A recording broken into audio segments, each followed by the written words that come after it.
Hello students, let's see this question. The dimensional method provides three major advantages in verification, derivation and changing the system of unit.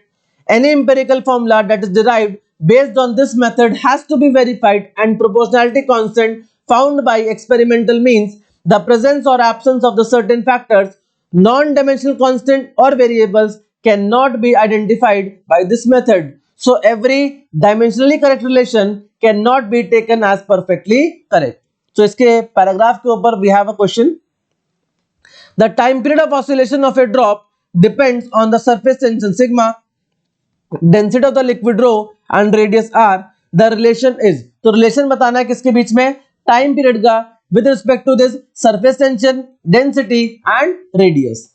So let's suppose we can say कि जो time period है वो आपका proportional है sigma की power a, density यानी कि रो की power b, that is rho की power b and radius r की power c. So if we get the value of this ABC, we will get the relation. So t तो time है, तो time इसकी dimension time and this will be proportional to sigma s surface tension यानी कि Newton पर metre इसकी unit होगी. तो that means ये आ जाएगा कितना, ये आ जाएगा m t minus 2, ये इसके डायमेंशन हो जाएंगे एंड पावर कितनी है a, रो डेंसिटी, तो डेंसिटी होता है ml माइनस 3 एंड इसकी पावर कितनी है b and r is the radius, तो ये हो जाएगा l की power c. So from here I can say m की power a plus b, l की power minus 3b plus c and t की power minus 2a. Clear. And यहां पर क्या है m0 l0 t1.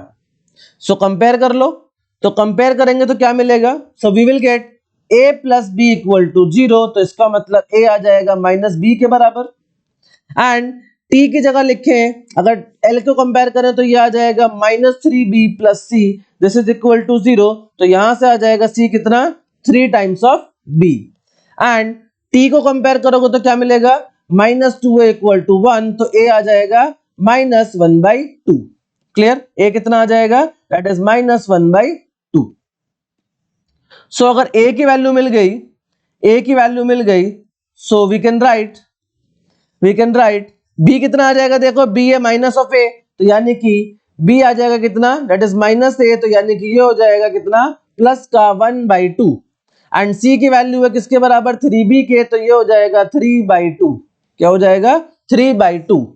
So that means आपको ABC की value मिल गई, तो टाइम पीरियड कितना आ जाएगा, ये प्रोपोर्शनल हो जाएगा आपका सिग्मा की पावर a यानी कि सिग्मा की पावर माइनस 1/2, देन रो की power b that is 1/2 and r की पावर c दैट इज 3/2.